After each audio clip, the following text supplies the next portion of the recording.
ڕۆشنبیران ئەکادیمیان میوانە بەڕێزەکان د 27مین ساڵا خەباتن خۆدا کۆنگرەya Netewî Kurdistanê keneke bi bejdariya partî û kesatiyên çar parçên Kurdistanê 24mîn rûniştina kongreya xwe di nava du rojan da domandin û li dar xistin. بڕیاری سیاسی ئەما کرێ بە زانکۆ ناکرێ بە ئاکادیمیای کوردستان ناکرێ بە نووسەرەکانمان ئێمە ئەمڕۆ بەشداریمان کرد لە 24هەمین کۆنگرەی نەتەوەیی کوردستان لە شاری ئایدنۆڤنی هۆڵندا کە کوردان لە سەرتاسەری دنیاوە بەشداریان تیا کردبوو بۆ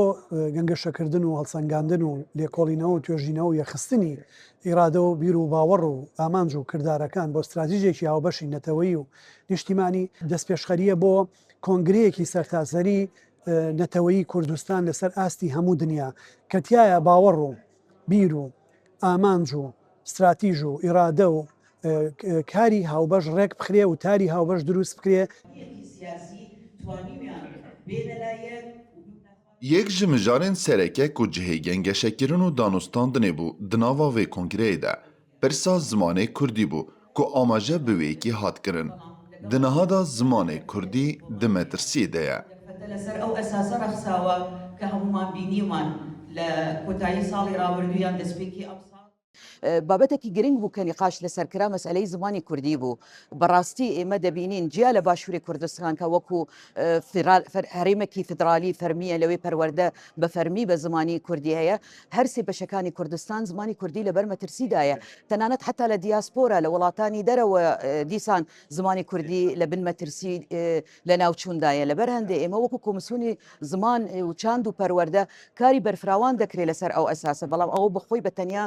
تێرێ ناکە دەبێ هەندێک کارەکان بەرفراوانتر بن هەموو سازی و مؤسساتی زمان کە لەو بەشانی تری کوردستان هەیە هەموو پێکەوە بە حەو ئاهەنگیەکی یەکگرتی بتوانن بۆ ئەو مەسئلە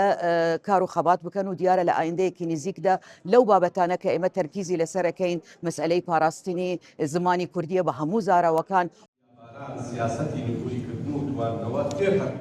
نونەرا حزبا دموکراتا کوردستانە ئیرانê Kestan Gadanî ku bejdarbûya wê kongreyê bû amaje bi yêkgirtina Kurdan kir û got eger hêzên Kurdistanê hevgirtî bin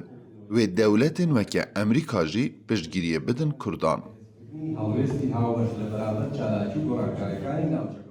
فۆکوسی ئێمە زیاتر ئەوەیە کە پشت بە خۆمانەوە بەستین ئەگەر ئەمە هێزێکی یەکگرتوو بووین بە دڵنیایە و فاکتەرێکی ئەوەندە کەوی بە هێز دەبین کە ئامریکاش ڕوومان تێ بکە بۆیە لەگەڵ ئەوەی پشتیوانی ئامریکا و هێزەکانی هاوپەیمانی و لایەنەکانی ئوروپایی وڵاتانی ئوروپایی و نێودەوڵەتی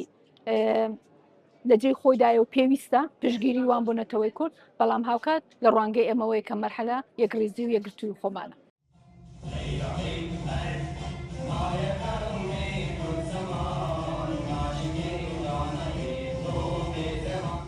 Kongre bi bejdarbûna 500 endaman birêveçû. Encama wê kongreyê jî amadekariya ji bo lidarxistina konferansa niştimanî ku di demên pêş de wê were encamdan. 24mîn rûniştina civata Kongra Netewa Kurdistanê li Holanda hat lidarxistin. Di vê rûniştanê de hejmarekî zêde ji partî û hêz û aliyên siyasî çar parçe Kurdistanê bejdar bûn. Her partiyê peyamên xwe giring dan û giringtirîn ji wan peyama yêkgirtina gelê Kurd li çar hêlê Kurdistanê ji bo pêşxistina xebatek netewî bû. Hamîd Mustafa dengê Emerîka. Bajarê Eindhoven, Holanda.